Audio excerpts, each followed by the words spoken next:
অশান্ত বাংলাদেশ। কোটা সংস্কারের বিরুদ্ধে ছাত্র আন্দোলনের জেরে এখনও অগ্নিগর্ভ পরিস্থিতি বজায় রয়েছে বাংলাদেশে। শুক্রবার 19শে জুলাই থেকে দেশ জুড়ে জারি করা হয়েছে কারফিউ। রাস্তায় টহল দিচ্ছে সেনার ট্যাঙ্ক। দেখা মাত্রই গুলি চালানোর নির্দেশ দেওয়া হয়েছে সেনাকে। কারফিউ জারি করার ফলে মৃত্যু মিছিল অনেকটাই কমবে বলে আশা সরকারের। এই পরিস্থিতিতে সোশ্যাল মিডিয়ায় বিভিন্ন ভিডিও ভাইরাল হচ্ছে।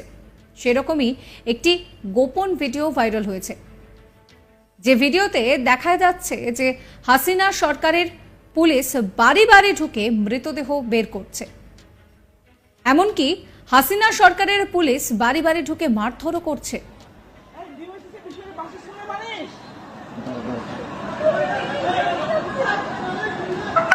মা, এগুলা খুবই গায়ে লাগে। বাসায় মারবে কেন?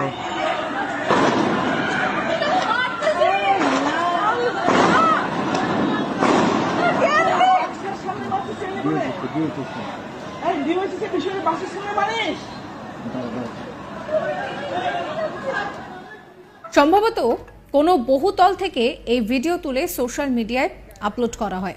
এই ভিডিও মনে করিয়ে দিচ্ছে মুক্তিযুদ্ধের সময় 1971 সালের 25শে মার্চের কথা। প্রসঙ্গত 1971 সালে বিপুল জনমত নিয়ে ভোটে জিতেছিলেন বঙ্গবন্ধু মুজিবুর রহমান। এরপর স্বাধীন বাংলাদেশ সরকার গড়ার ডাক দিয়েছিলেন বঙ্গবন্ধু। কিন্তু পরিস্থিতি বেগতিক দেখে পাক সেনার তরফে বারবার বঙ্গবন্ধু মুজিবুরের সঙ্গে বৈঠক করা হয়। এই পরিস্থিতিতে আবার আকাশ ও সমুদ্রপথে সেনার ট্যাঙ্ক, সেনা বাংলাদেশের প্রধান শহর, সেখানে প্রধান যে শহরগুলো রয়েছে সেখানে মোতায়েনের কাজ শুরু করে পাক সেনা।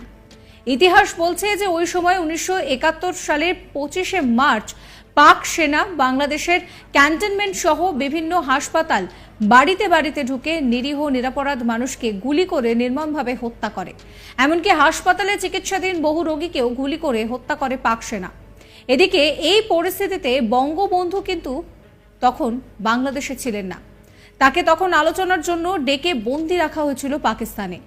এই সময় 26শে মার্চ খালেদা জিয়ার স্বামী মেজর জিয়াউর রহমান তার অনুগামী কয়েকজন সেনাকে নিয়ে চট্টগ্রামে একটি রেডিও স্টেশন থেকে সাম্প্রতিক পরিস্থিতির কথা জানিয়ে স্বাধীন বাংলাদেশের ঘোষণা করেন।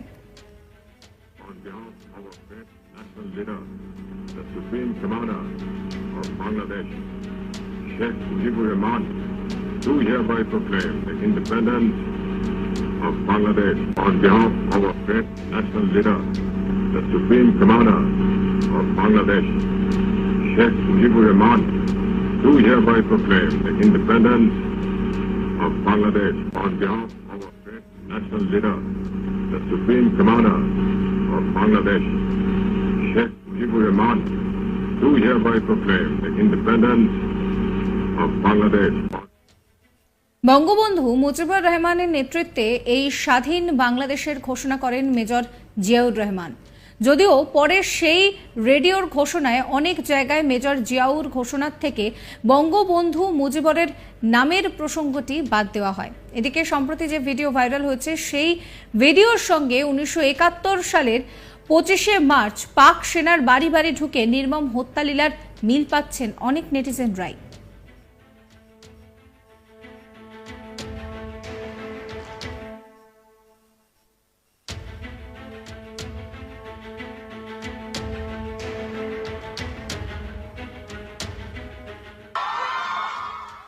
এইভাবে বাড়িতে ঢুকে শেখ হাসিনা সরকারের পুলিশ কেন মারধর করবে সেই প্রশ্নই উঠছে। যদিও ইতিমধ্যেই সরকারি চাকরিতে কোটা সংস্কার নিয়ে সুপ্রিম কোর্টের যে রায় তা সামনে এসেছে। হাসিনা সরকারের তরফে কোটা সংস্কার নিয়ে 2018 সালের সংরক্ষণই বহাল রাখার দাবি করা হয়। যদিও সুপ্রিম কোর্ট রায় দিয়েছে যে বাংলাদেশে সরকারি চাকরিতে 7% কোটা বহাল থাকবে। এর মধ্যে 5% কোটা থাকবে মুক্তিযোদ্ধাদের সন্তানদের জন্য, বাকি 2% অন্যদের জন্য। এদিকে বাংলাদেশের বিশাল অংশের নেটিজেনরা বাংলাদেশের পরিস্থিতি নিয়ে নিজেদের সোশ্যাল মিডিয়া হ্যান্ডেলে লেখালেখি করছেন। তারা জানাচ্ছেন যে ইতিমধ্যেই কয়েকশোর প্রাণ গিয়েছে। প্রধানমন্ত্রী শেখ হাসিনা পুলিশকে নির্মম বল প্রয়োগের নির্দেশ দিয়েছেন। তার দলের সাধারণ সম্পাদক কারফিউ অমান্যকারীদের গুলি করে হত্যা করার জন্য সেনাবাহিনীকে নির্দেশ দিয়েছেন।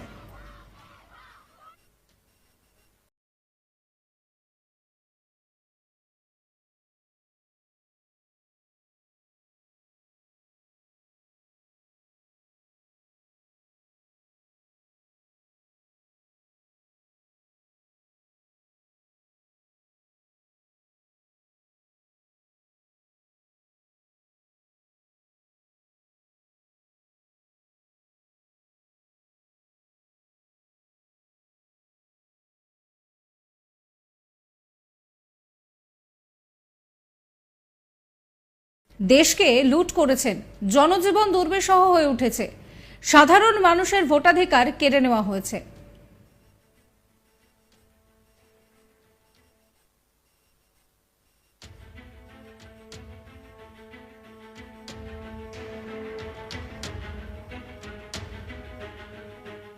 এসব অভিযোগের পরে শেখ হাসিনার পদত্যাগের দাবি উঠেছে সোশ্যাল মিডিয়া জুড়ে। প্রসঙ্গত, রাজধানীর উত্তরা, মোহাম্মদপুর, বাড্ডা সহ কয়েকটি এলাকায় শুক্রবার পুলিশের সঙ্গে আন্দোলনকারীদের দফায় দফায় সংঘর্ষের ঘটনা ঘটেছে। দেশজুড়ে কমপ্লিট শাটডাউন কর্মসূচি চলবে বলে জানিয়েছেন আন্দোলনকারীরা। 2018 সালে সংরক্ষণ নিয়ে শেখ হাসিনার সরকার যে সিদ্ধান্ত নিয়েছিল তা গত 5ই জুন অবৈধ ঘোষণা করেছিল হাইকোর্ট। সেই নির্দেশকে চ্যালেঞ্জ জানিয়ে সুপ্রিম কোর্টের দ্বারস্থ হয়েছিল সরকার। সংবাদ সংস্থা এএফপি জানিয়েছে যে রবিবার বাংলাদেশের সুপ্রিম কোর্ট খারিজ করে দিয়েছে যে হাইকোর্টের নির্দেশ, অর্থাৎ এক্ষেত্রে সুপ্রিম কোর্টের রায় কিছুটা হলেও শেখ হাসিনার সরকারের পক্ষেই গিয়েছে।